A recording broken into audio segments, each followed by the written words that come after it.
This channel does not promote any violent, harmful, or illegal activities. All content provided by this channel is meant for an educational purpose only.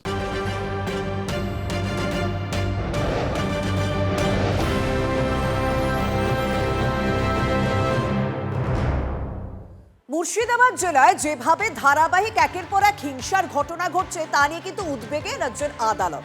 হাইকোর্টের তরফ থেকে ঠিক কোন কোন বিষয়ে উদ্বেগ প্রকাশ করা হয়েছে জানাবেন আমার সহকর্মী শ্রাবন্তী এই মুহূর্তের সঙ্গে রয়েছেন।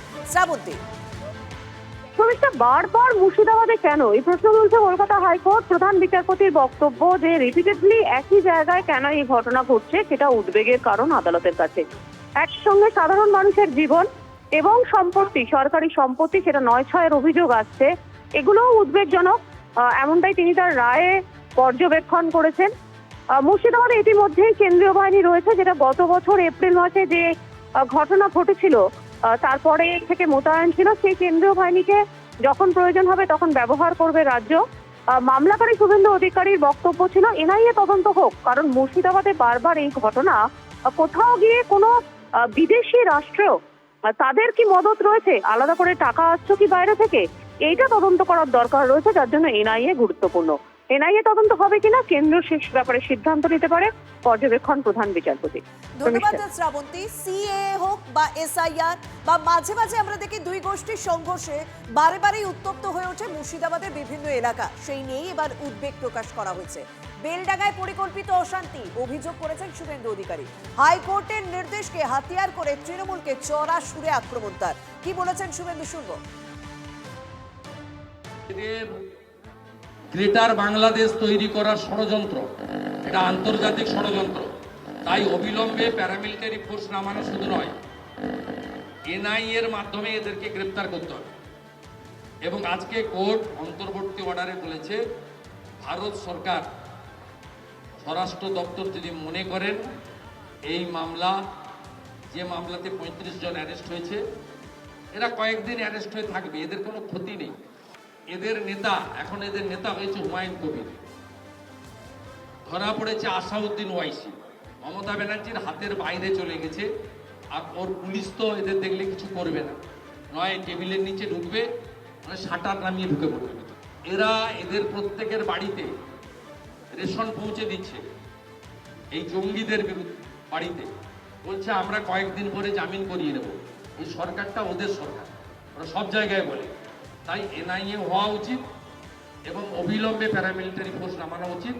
এবং ভারত সরকারের লয়ার সেখানে দাঁড়িয়ে বলেছে আমাদের হাতের কাছেই মুর্শিদাবাদে এই মুহূর্তে 5 কোম্পানি প্যারামিলিটারি ফোর্স রয়েছে, আমরা এক্ষুনি ডিপ্লয়েড করে দিচ্ছি। দেখুন, শুভেন্দু অধিকারীর অভিযোগ আমরা শুনলাম, তিনি রীতিমতো আদালতের নির্দেশকে হাতিয়ার করে তৃণমূলকে উত্তর দিয়েছেন। কিন্তু তৃণমূল কংগ্রেস নেতা জয়প্রকাশ মজুমদার তিনি এই আদালতের পুরো অবজারভেশন মুর্শিদাবাদকে কেন্দ্র করে, মুর্শিদাবাদে বারবার অশান্তিকে কেন্দ্র করে এবং শুভেন্দুর এই যে অভিযোগ সেইগুলো নিয়ে তৃণমূল কংগ্রেস নেতা জয়প্রকাশ মজুমদার তিনি কি বলেছেন শুনবো। আদালত আজকে সর্বপ্রথম রাজ্যের হাতে যে আইন শৃঙ্খলার দায়িত্ব তাকে মান্যতা দিয়েছেন, দিয়ে বলেছেন রাজ্য সরকার যদি মনে করেন অবস্থা নিজেদের কন্ট্রোল করার জন্য কেন্দ্রীয় বাহিনীর প্রয়োজন আছে তারা ব্যবহার করতে পারে। এবং রাজ্য সরকার থেকেও হাইকোর্টে বলা হয়েছে প্রয়োজন হলে আমরা কেন্দ্রীয় বাহিনী ব্যবহার করব। কিন্তু প্রশ্ন একটা জায়গায় আসছে, এই ঘটনার সূত্রপাত বলুন বা যে বদমাইশরা, যে দুষ্কৃতিকারীরা এই ঘটনা করলো তাদের পরিচয় জানা। পুলিশ ইতিমধ্যেই প্রায় 50 জনকে গ্রেপ্তার করেছে ছবি দেখে দেখে যে কারা এটা করছে। এবং এর পেছনে জানা যাচ্ছে যে হুমায়ুন কবির বা তাদের কিছু কিছু সংস্থা আছে এবং তার পেছনে আছে বিজেপির মদত, বিজেপির টাকা পয়সা, উস্কানিমূলক ঘটনা।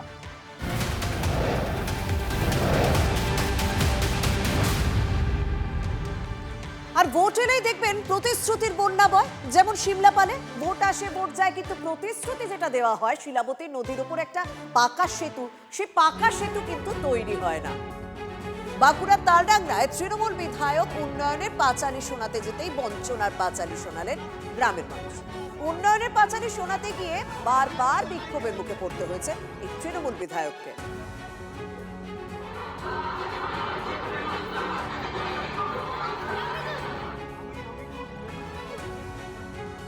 বলেছিলেন যে 5 বছরের মধ্যে করব ব্রিজটা, ওই যখন ভোট আর কি আগের বারে যখন আসছিলেন উপনির্বাচনে ভোটের প্রচার এসেছিল, তারপর আমি থেকে করে দেবো। তারপর থেকে আর এই ধারে আসেননি আর কি, উনি আসেননি। না তারপর আর দেখাও তো হয়নি। তখন বললো যে 5 বছরের মধ্যে চেষ্টা করবো, যদি হয়তো ধীর আগ দেখাই চলে যাবে। সোশ্যাল মিডিয়ার মাধ্যমে আমিও ভিডিওটা দেখলাম, যে ভিডিও দেখে বোঝা যাচ্ছে উনি আমাদের সিমলাপাল ব্লকের দুর্গাপুর অঞ্চলের মাদারিয়া গ্রামে গেছেন। সেখানে যে মানুষ যেভাবে ঘিরে ধরেছে, যেভাবে জনরোষ প্রকাশ্যে আসছে, সেই থেকেই প্রমাণিত যে তালডাংরা বিধানসভায় উন্নয়ন কিচ্ছু হয়নি, শুধুমাত্র ভাঁতা উন্নয়নের পাঁচালিই বাজানো হয়েছে। ভোটের আগে যেসব জায়গায় উনি উন্নয়নের যে প্রতিশ্রুতি দিয়েছিলেন, মানুষকে কথা দিয়েছিলেন, উনি একটা কথাও রাখতে পারেননি। সেই জন্য বিভিন্ন জায়গায় মানুষ ঘিরে ধরছে।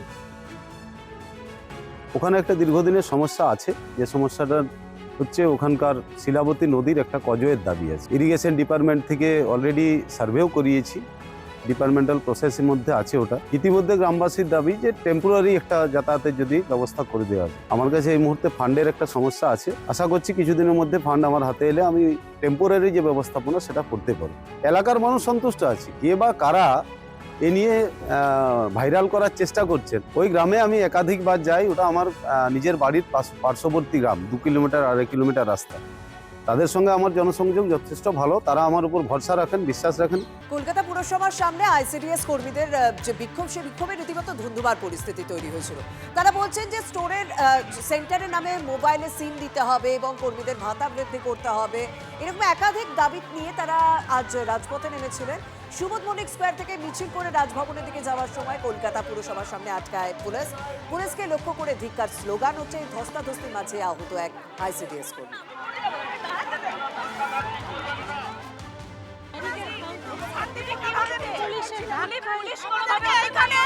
পুলিশরা ব্যারিকেড দিয়ে আটকে দিয়েছে এবং আমাদের একটা কর্মীকে, বয়স্ক কর্মীকে পুলিশ লাঠি মেরে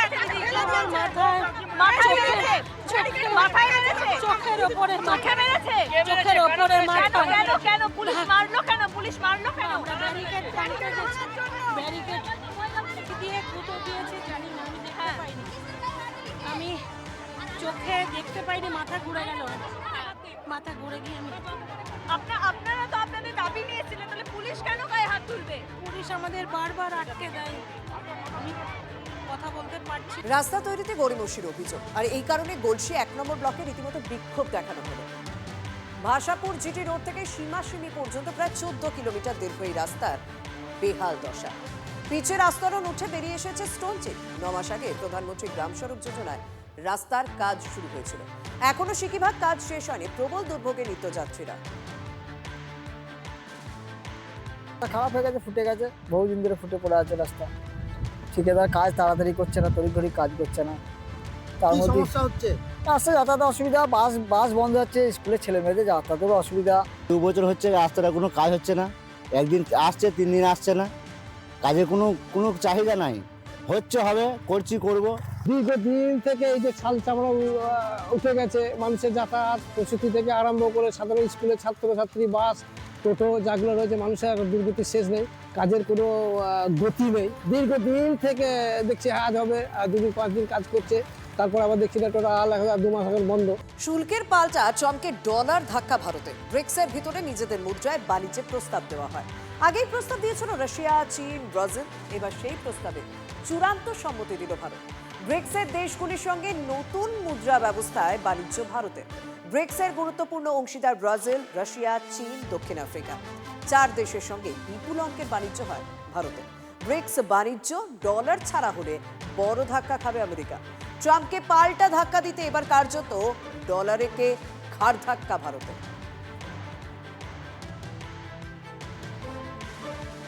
সৌদি এবং পাকিস্তানের অম্বিতম্বি সার, বড় চাল ভারতের। আরব আমির শাহীর সঙ্গে 5টি গুরুত্বপূর্ণ চুক্তি সারল ভারত।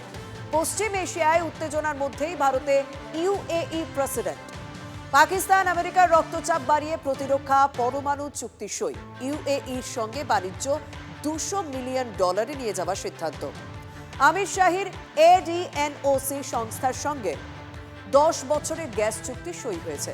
এছাড়াও মহাকাশ গবেষণা সহ একাধিক ক্ষেত্রে সমঝোতা। মার্কিন সাম্রাজ্যবাদের মুখ ভোতা করে একের পর এক চুক্তি সই করেছে ভারত ও ইউএই।